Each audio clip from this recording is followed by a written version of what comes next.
Hey everybody, it's Leeroy from Leeroy Gaming, and today I have a special video for you that is going to be for Vagrus the Riven Realms, titled 22 Beginner Tips So You Don't Die Again. So if you're watching this and you are new to this game, then you probably already know this game is absolutely brutal. If I were to describe it to a new player, it's part Caravan Simulator slash RPG and choose your own adventure narrative, because there's a lot of reading involved, and it also has kind of a very brutal and unforgiving tactical combat as well that is semi-optional. Now, when I started playing this game about a week and a half ago, I kind of went into this blind and I got absolutely destroyed on the game. There weren't very many good tutorials out there.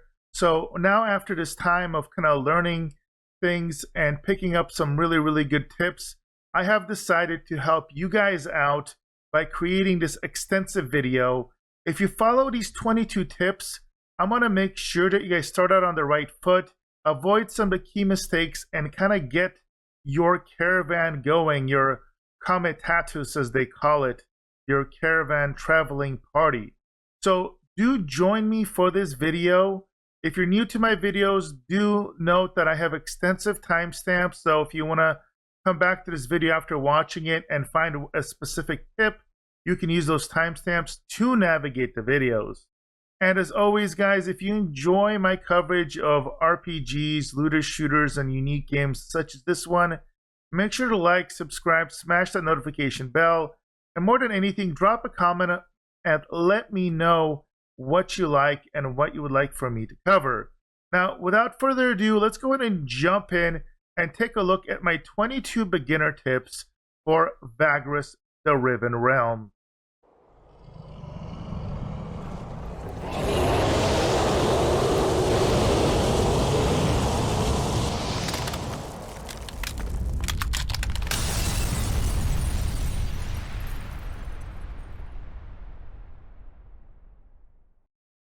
So my first tip has to do with races and roles during the character creation, and more than anything, a warning of what you want to watch out for. So if you skip the tutorial story and go into the main open world, you're going to get to create a character. Now do note there are currently 4 human variants and then 5 non-human variants. When you choose one of these elements, especially if you choose a non-human variant, you will have opportunities when you deal with your race to sometimes have certain options and opportunities to get the equivalent of EXP by having talking points that are related to the same connection. This also will work with your companions. But the thing you want to take a look at here is every single one of these is going to give you a combination of perks, a potential item, and potential impacts on your reputation. Now, the element that's probably the least impactful are items. So if you take a look and get a piece of equipment, for example, like the human Tarkian, this does not cost that much money. So a lot of the items, they're nice to get, but they're also the easiest to make up for it. So buying a Tarkian awning is only a couple, I call it silver. It's the highest quantity of coins, but it's not that much. Probably the most impactful potentially are perks, and we'll talk about those in a little bit. So if there's a certain playstyle you're leaning towards, so you may want to pick a race that has the perks that you want. Definitely don't pick one if it has perks you have no interest in. But the other option is house reps. Now this actually plays a big role because your house reps will allow you to take on better and more productive and more fruitful trading contracts the higher your reputation is.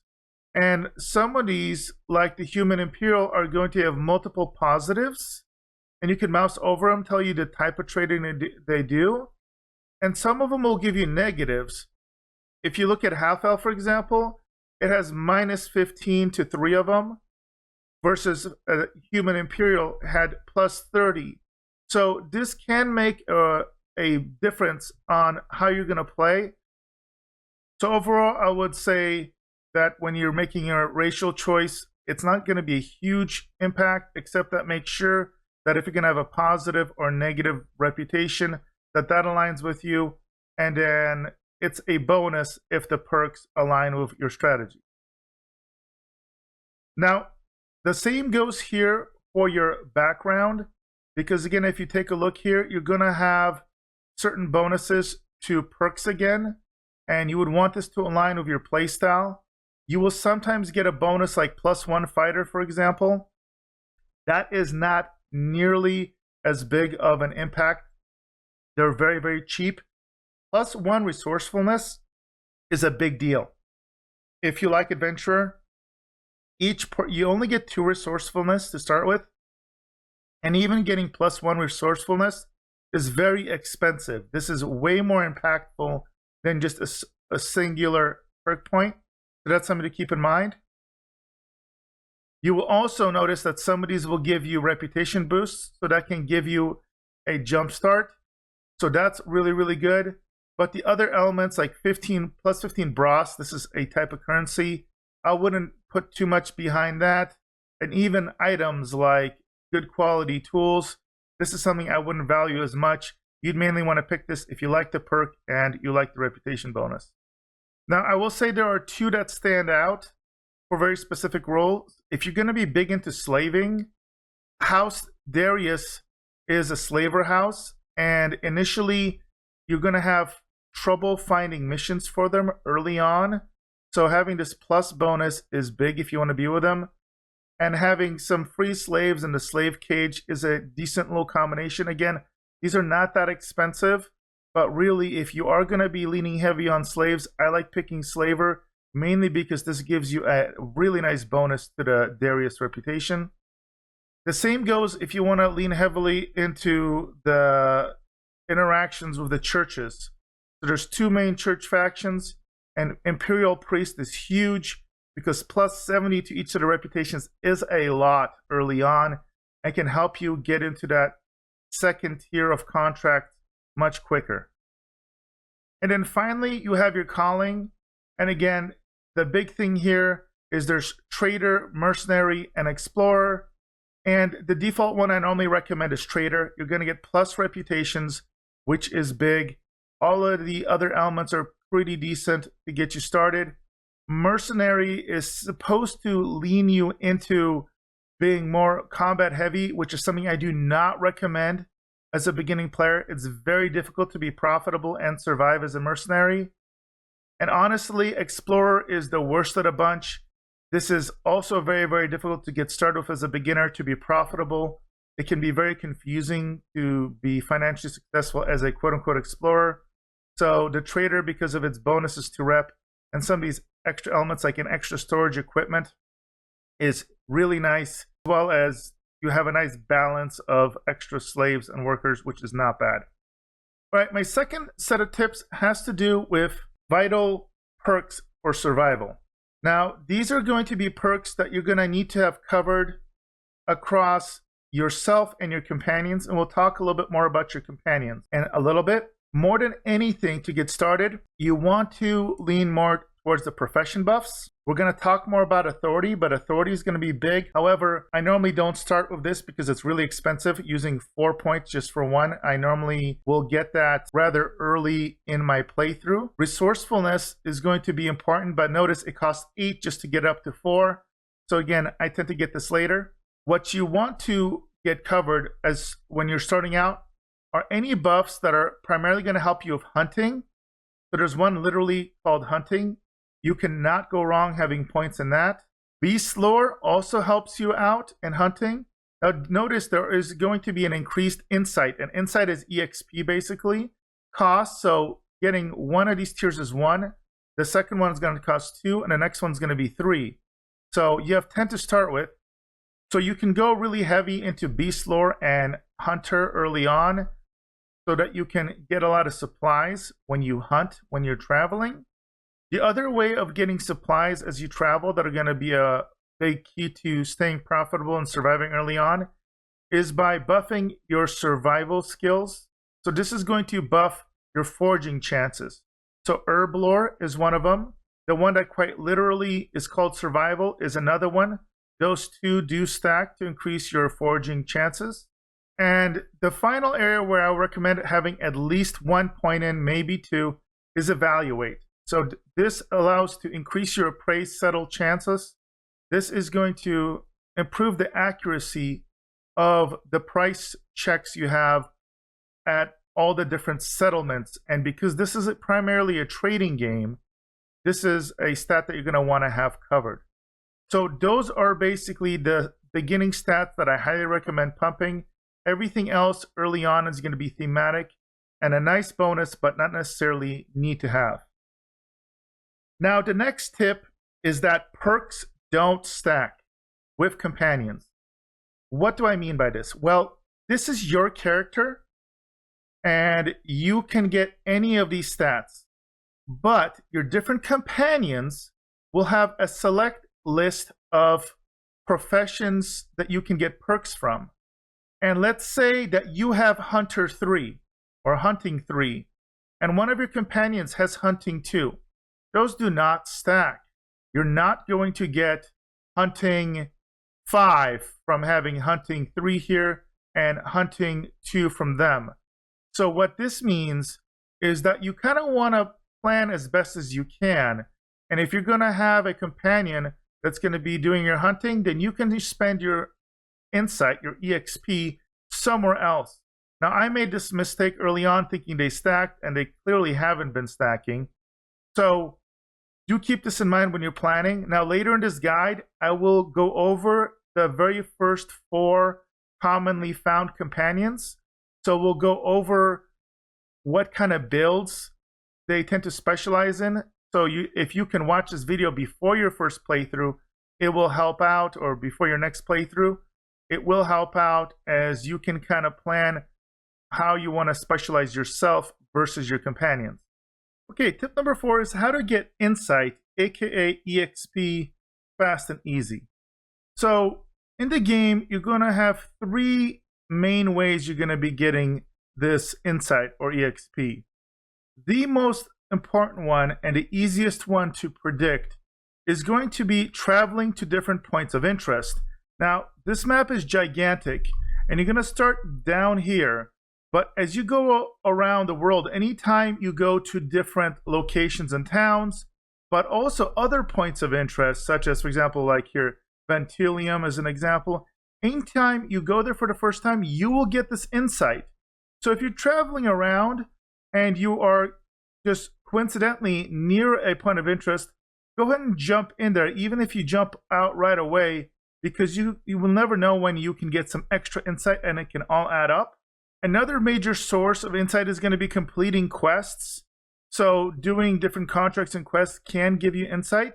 And then the final one is actually talking with your companions. Now, this is a little bit more situational because companions will sometimes give you quests for them that will give you insight. But depending on your race, so for example, I'm a Dark Elf and there's a potential Dark Elf companion.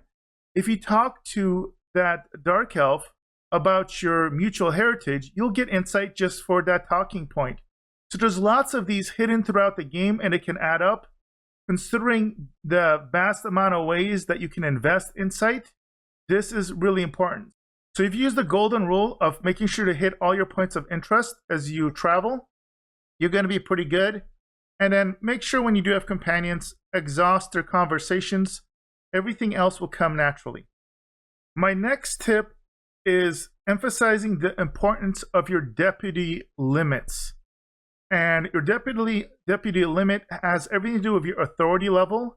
This is how many deputies you can have in your caravan at any given time. And this is something I highly recommend you level up sooner rather than later, especially as you will gather up a couple of your companions early on in the game. Now, the reason for this is these deputies will let you slot eventually up to 6 deputies. And depending on your characters, they're going to be able to fit certain slots. And when you fit them in those slots, they're going to give some tremendous bonuses. Now we'll go over what different bonuses each of the early game companions give. So one example here is Scoutmaster, and the biggest thing this offers is +1 movement, which is huge. The other bonuses are nice as well, but movement is king in this game. Another example here is the Supercargo, which is going to give you another miscellaneous equipment slot, which is huge, and also gives you an additional 15% cargo, and it increases your ability to negotiate. Guard Captain is another great example, gives you additional defense and combat strength, and gives you a defensive equipment slot. Fighting is going to be inevitable. Eventually your caravan is going to get jumped. So these make a big difference. And again, if you don't buff this stat, this authority stat, you're going to be stuck with only one of these. And these can be really, really good bonuses. So make sure to commit some of your insight into getting this bumped up to, at the very least, 3 or 4 rather early in the game. Okay, now this brings me to early game companions and deputy roles. These 4 companions I have here, I found from my interactions with some of my friends that play this and my own playthroughs. Very, very commonly found companions that you can get early on. Renkailon, we got Gor'Goro, we got Harvek, and we got Garrik. And so that you can plan in advance, I wanted to show you their potential deputy bonuses. So you will notice when you go and assess your companions, and when you click to get to the screen I'm on here, you go to companions and then you click this little icon here. When you level them up, each of them, you're going to be able to unlock 1 or 2 deputy roles. You're only going to be able to activate 1 at a time. But for example, Renkailon can be Scoutmaster, or you could have him be Venatoris. And you'll notice this is big, so this one gives you a nice bonus to hunting and foraging and opens an animal equipment slot. And as I mentioned in an earlier tip, Scoutmaster, which he starts with, is really nice for improving your movement speed, which is very, very valuable. Now, Gor'Goro, his 2 options are Guard Captain, which is going to be really nice and defensive. So this is by default good.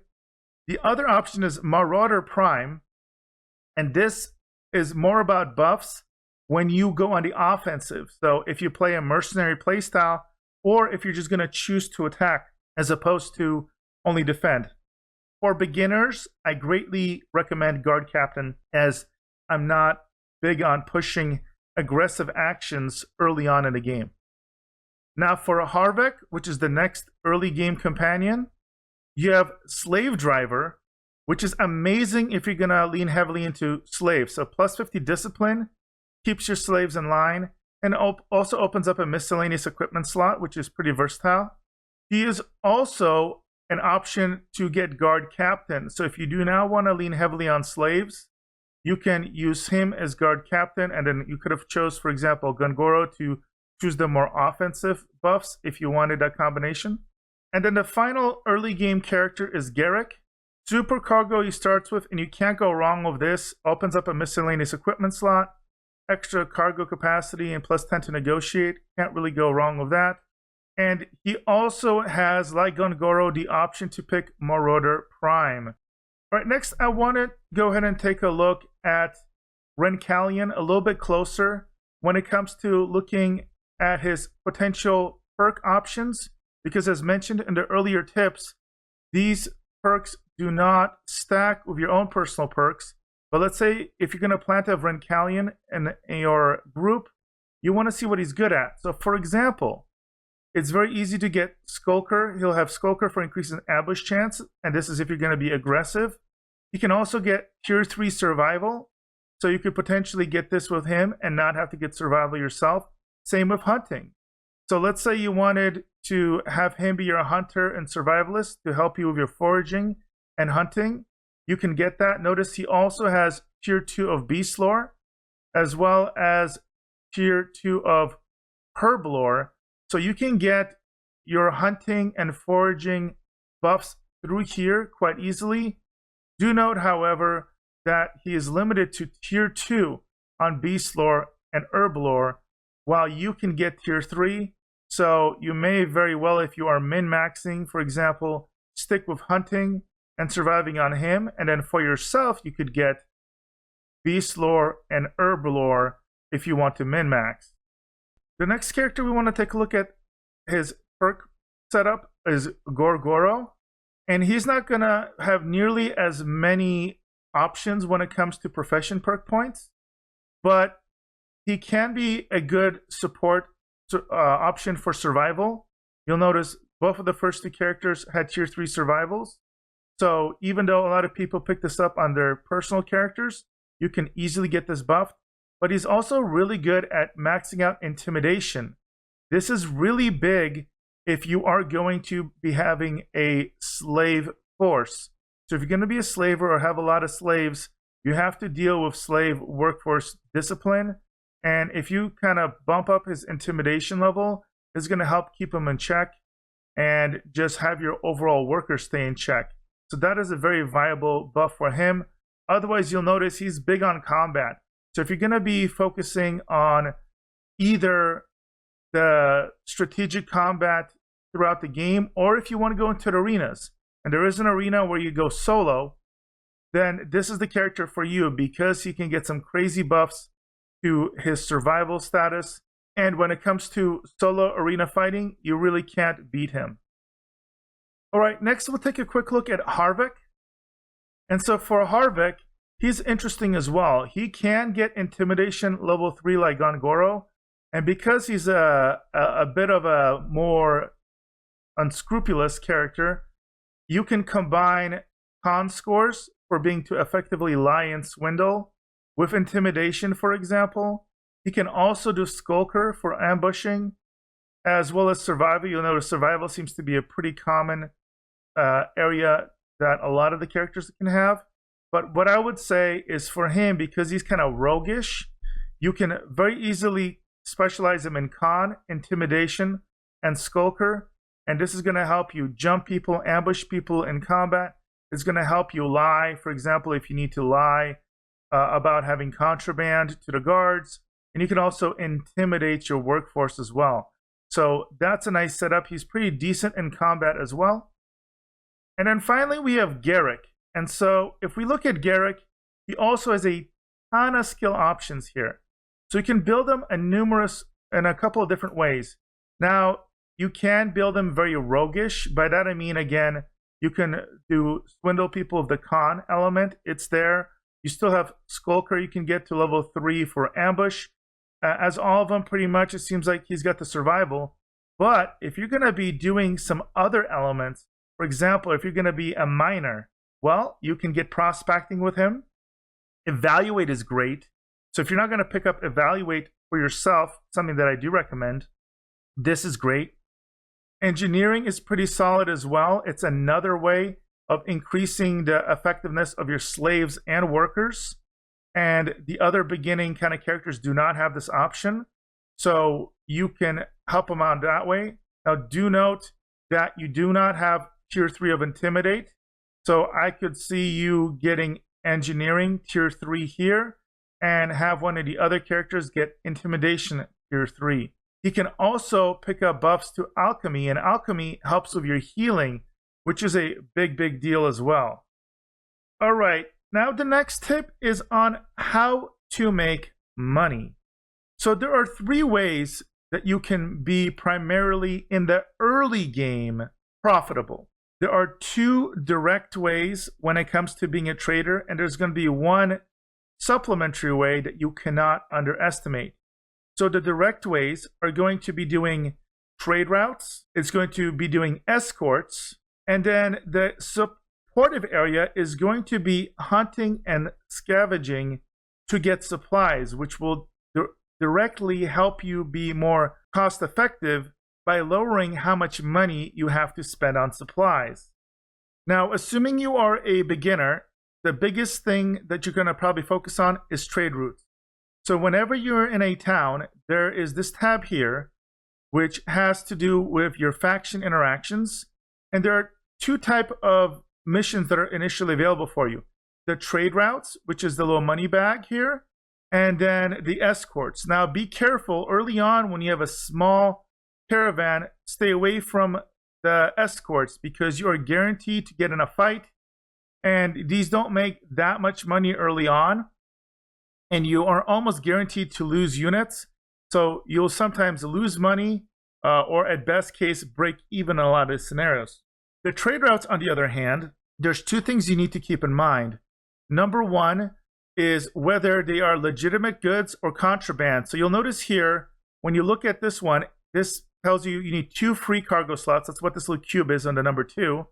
But if it's contraband, it's going to be in red. And be careful, because if you move with contraband, when you go into town, the guards are going to inspect your goods. And if you can't lie and or hide the goods effectively, this can get confiscated, you get fines, etc. Reputation could drop. So this is much, much riskier. The second thing you have to factor in is contract tiers. When you begin, you're only going to have access to tier 1s, but as you scroll down, you're going to notice there's ones that will say that they are grayed out. And when they are grayed out, it means you don't have enough of a reputation of these individuals. Each one of the houses is going to have individual reputations, and as you do trade routes for them and also other quests for them, your reputation will go up, opening up these extra options. Now, the golden rule with trade routes is going to be that whenever you go trading, you want to hopefully take a minimum of 2 trade contracts when you travel, if you can. So for example, here's an early location of Lumen. I can pick up 1, I can pick up 2, I can pick up 3 right off the bat. And here's even a 4th one that I can get. So for example, here, as long as you have the room in your cargo hold, if you could do all 4, that's going to be way, way smarter. If you travel from city to city and have 0 contracts or 1 contract, you're probably going to be losing money or making very little money as is. When you're starting out, I have found that even though these different factions kind of go against each other and they're not all aligned, and you can lose reputation if you take a mission of a competing house, the reality is early on, you have a limited number of options for contracts. So I don't even early on care who the contracts are with. I just pick up all that I can when there are multiples, and your net impact on your reputations overall should be positive, but most importantly, you're going to be as profitable as possible. Now, in addition to these main tasks of the trade routes and these major escorts, if you go in this tab here, you can go from rumors down to passengers. And sometimes you will have passengers that are heading to areas that you want to go to. So if you happen to be going to Devon, for example, you can select that. Now do note that there are these 2 icons here. This is how much extra food they take per day, and this is how much they could potentially add to combat. Now I never recommend having them go into your combats. That is an option, because if they die, well, that's not great, and you lose all that money options. But this is a supplement. This is not the reason why you would want to go to an area. If you were just to count on this, you are not going to be profitable. And now that you know about the trading, I want to share with you really quick some of the key trade routes you're going to get early in the game. You're going to start right here in a Karnak way station, and you're going to be able to have regular routes between Karnak and then Torzag Shelter. Now, Torzag Shelter is a really good central point. This is where you want to buy up all your supplies because they're the most cost effective. And then from Torghast Shelter, there's 2 different ways to go. I a lot of times will go from Torghast to Arkan and then to Lumen, or sometimes just from Torghast to Lumen. So that's a really good kind of triangulation for beginning, minimal risks. But then going further north, the other path you can go is you can go from Torzag all the way up here to Devon. Now there are also missions from Arkan to Devon, but do note that there are some really valuable early game paths and missions you can pick up from Torzag all the way to Devon. So what I recommend is picking up Devon missions to go here when you're in Torzag, combine it with missions to Arkan. So you go from Torzag to Arkan, drop off those missions, pick up any extra Devon missions, and then go all the way up to Devon. Now, if you're big into the slave trade especially, you can go west here, Devon to Sunrock to Ash. Ash is the major hub for the slavers. These are also 3 areas where there are a lot of arenas, so if you're going to be going to arena combat. Okay, the next tip has to do with trade analysis and rumors. So the very first thing I want to bring up are trade rumors. So whenever you go into a new town and you go into the little trade hub here, you want to make sure that you pick up trade news. Right now I don't have anything, but you can exchange trade news from your current city, and as you visit other cities, you're going to basically be able to make some easy money sharing the news. And normally you'll have a rumor or 2 here. These don't cost that much, but they can give you valuable information. And to give you an example here, if you go under your rumors, this is in the journal where this is shown. So here's an example of a rumor: everyone needs pots. So while potters do not have a lot of surplus after satisfying local demands and Torzags, one can export ceramic goods to other settlements fairly reliably. Vagri, taking these wares to the crystal forests in the west and beyond, speak of good profit.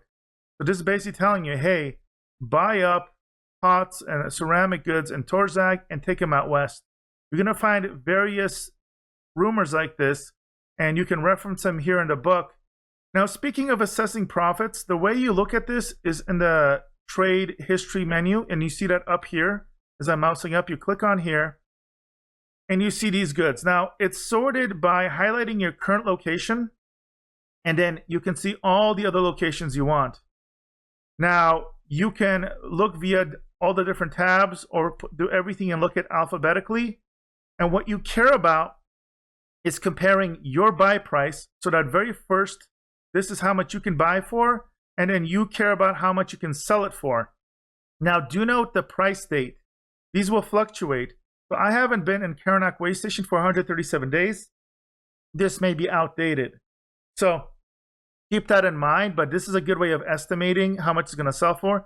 Do note that if you sell a bunch of goods of these types, the price will drop. So if you buy too much, if you buy like 20 stacks, you only have a profit margin of, I'll call these coppers, like 2 coppers. After you sell 5 to 6 stacks, you may have eaten through all your profits.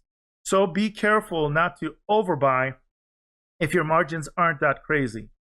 However, I wanted to give you a tip also of this on how to know what to look at, because comparing all of these could take forever. However, if you go under the trader menu here and look at what an area is selling, look at anything where there's high numbers naturally. And those are likely to be really, really cheap. So here there's a bunch of bones here. There's a bunch of hides here. Ton of mushroom beer.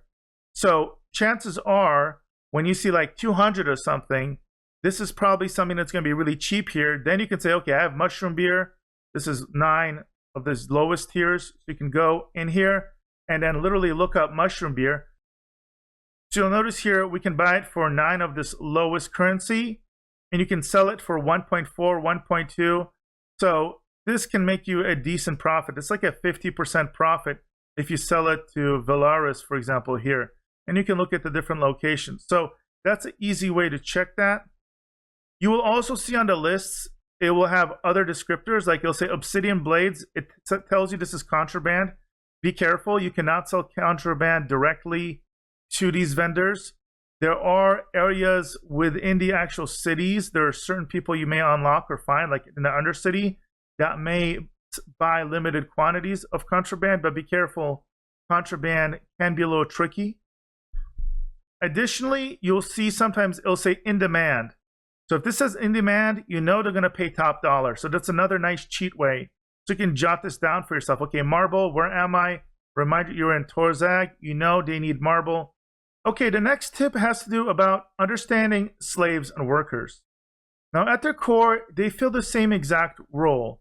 They provide you with workforce.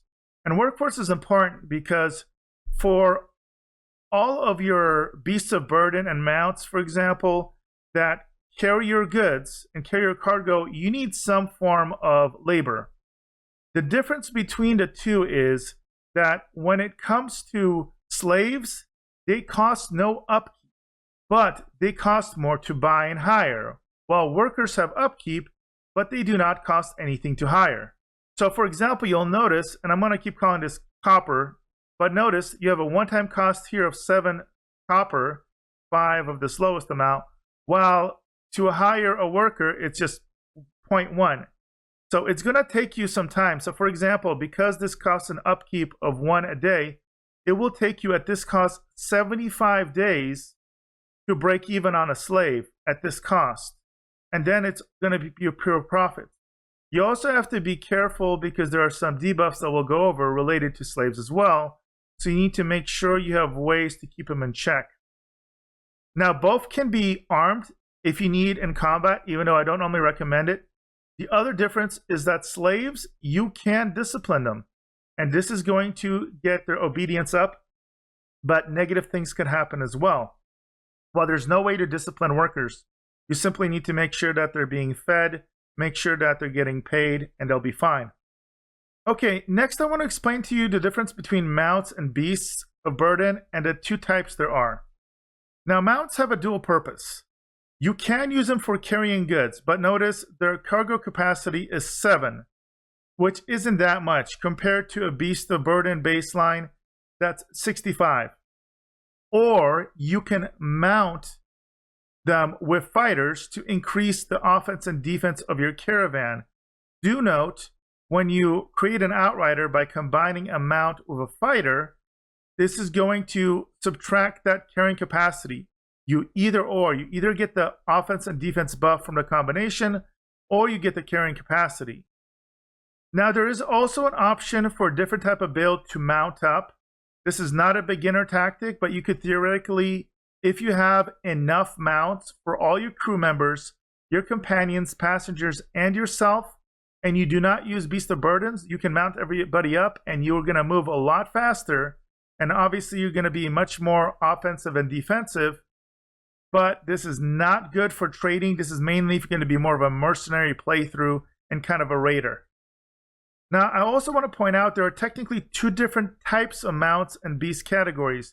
You start with the horses and these kind of like oxen-like creatures, but you can swap over to these lizards / I don't know what these are. I guess they're both kind of lizard types. So comparing to horses, the lizard mounts, you notice they have less capacity, less movement, but more attack are the main elements, and they also cost more to upkeep with food. While their Beast of Burdens, they again move a lot slower and they take a lot more food, but they also carry more. You can swap them over, but you need to be able to have enough of these mounts, meaning you need to basically either in inventory, you need to be able to purchase the same amount as you have of the other mounts, and you can click this button to swap. Or beginners, don't bother with this. The -2 movement is absolutely brutal.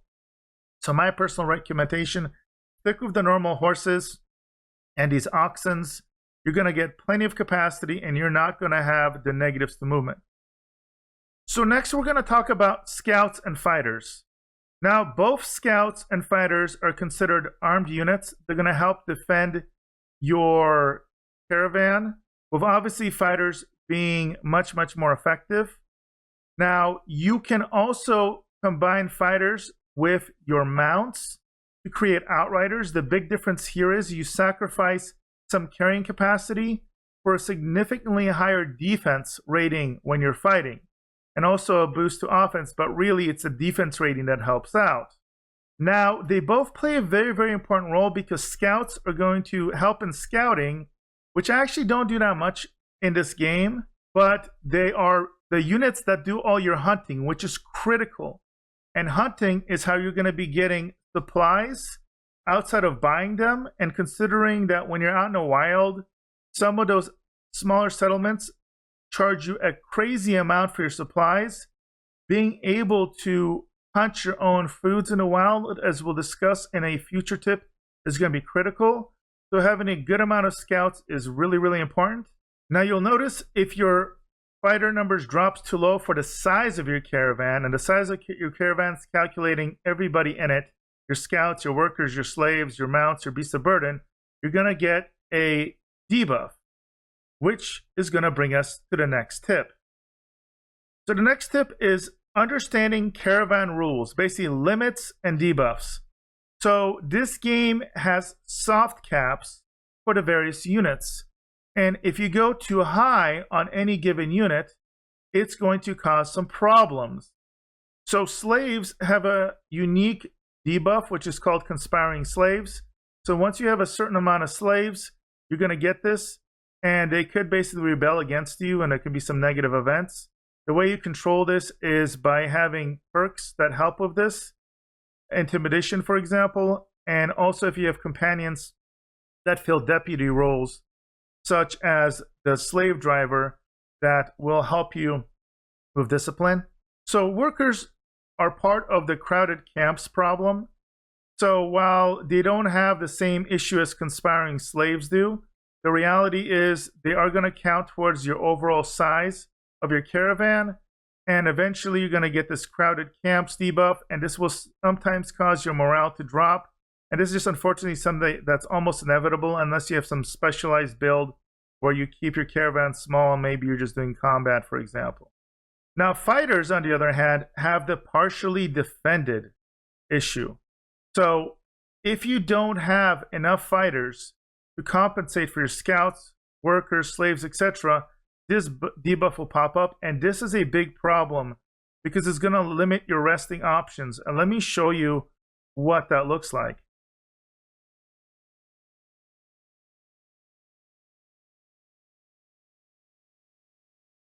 So anytime you're resting out in the wild, you're going to notice there are 3 different defense orders when you're resting.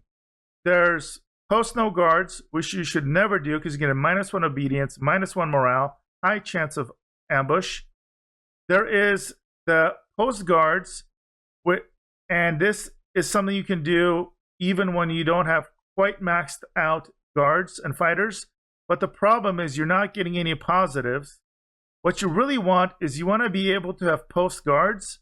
And this is what you should have all the time, but unfortunately, you got to make sure you have enough fighters, because this is going to, if you activate this, you're going to get obedience, morale, and vigor. Notice here, I need 41 fighters and outriders combined, or I get this -1 vigor buff. If I had a couple more fighters, I would lose these negatives and have nothing but positives. So this is very important to counter some morale drops that are inevitable, and also making sure that you're getting that vigor and not losing it whenever you rest up.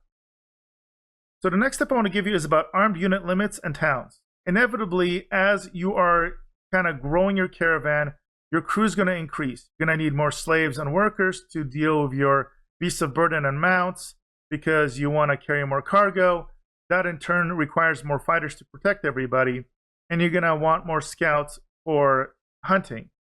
So when you combine this, what's going to happen is your overall armed guard total is going to increase. And your armed guard total is basically a combination of adding your scouts to your fighters. And remember, don't be confused. If you turn fighters into outriders, they'll still count towards this total. And the break point is at 60. So as long as you have 59 or less of these units, you can freely enter any major settlement. But the second you have 60 or more, they're not going to let you in. You can try a couple of times to trick the guards, but once you fail, you won't be able to enter that settlement anymore until you buy a license. And this took me a while to figure out. But if you go to any major settlement before you hit that limit, which is what I recommend, in here in Torzag, for example, you go to the Temple District, go to the authorities, and this will tell you purchase a license that allows for a larger armed force. And there's 2 tiers of them. So you can purchase the Extensa Militia, and this one lets you, for up to a year at the highest cost, for 150 brass, which is expensive, this lets you get between 60 and 100 units. Now, if you want to have more than 100, you're going to need to get the privateering license, which is really expensive. But this will let you go and have more than 100. Okay, now I want to talk to you about some essential cargo for your caravan. Now, some of these slots you're going to need to unlock with deputies, and you will get that as you get different companions and put them in deputy slots. So for example, here you'll notice the slave driver opens up a miscellaneous equipment slot, and as you do that, you're going to be able to buy and purchase some of these elements. I want to point out some of my favorites. All right, so the first piece of equipment that I highly recommend is reinforced cartwheels. So this goes in the miscellaneous slot, and the big thing you care about here is it gives you +2 max march. Movement is key in this game, and maxing out your march stat is super helpful. Now, a really good beginner harness is the awning.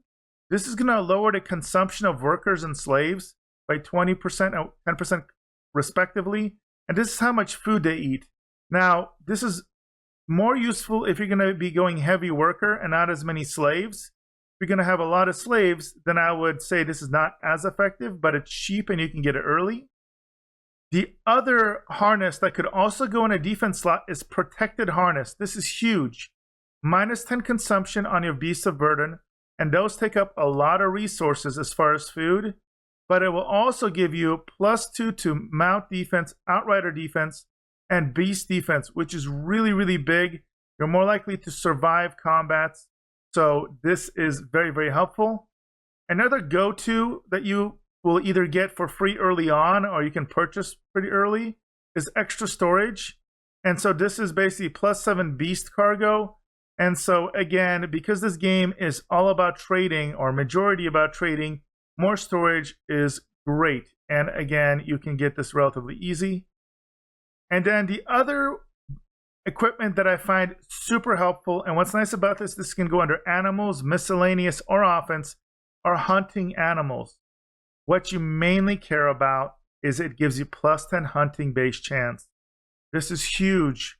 Again, hunting is going to be really big on maximizing your supplies in this game, and so this is a great buff. The other elements are fine as well, but this is universally good.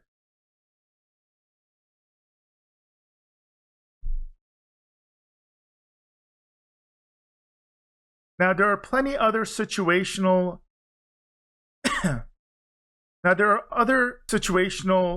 equipment you're going to get, and also end game equipment. But when it comes to the early game, those are the ones that I recommend you go after that everybody can benefit from. Okay, my next tip is buy medical supplies. You'll notice here when you go under your cargo, under items, it'll tell you how many medical supplies I have. I have 47. You start with 0. These are absolutely critical. Anytime any of your companions or any part of your crew take damage in combat, you're going to need medical supplies to heal them. If you do not have medical supplies, your slaves, your workers, your fighters, etc. will automatically die after combat. If you have medical supplies, you can heal up. Additionally, when you rest in the wilds and you have damaged companions that they have taken damage in combat, you can choose to use medical supplies, and it's not going to automatically utilize it, so there's a chance you don't use it up, but it will greatly increase the chance that you will heal health every time you rest at night. So this is so important, and it's very easy to miss. So for example, if you are in Torzag, you can go here to the Undercity, you can go to the Alchemist, buy something the Alchemist is selling, and you can buy these 1 at a time, 5 at a time, or 10 at a time. They're not crazy expensive, but you never want to be out there with 0 medical supplies. Other towns will sell this at various different vendors. You may have to look around, but I highly recommend, even when you're first starting, make sure you have a minimum of maybe 10 medical supplies, and then go from there. I like to have anywhere between 40 and 60 at any given time, but it's up to you. Just make sure you don't have 0. It's going to save lots of lives. Okay, now when it comes to traveling on roads or not traveling on roads, you would think that it would make sense to always travel on roads, and things could not be further from the truth. The main benefit to traveling on roads is that it only costs 2 movement to move on them. Unfortunately, there are 3 key disadvantages to moving on roads. Number 1, you're much more likely to get a toll.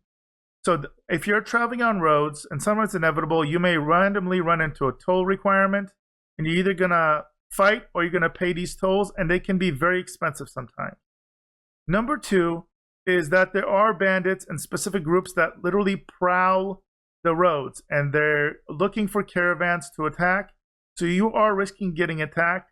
Now you can still get attacked out in the wilds, but I have found that especially around some of these bigger cities, these bandits, as you approach them, just love jumping you if they're on the roads. The third and worst problem with traveling on roads is they do not allow you to hunt.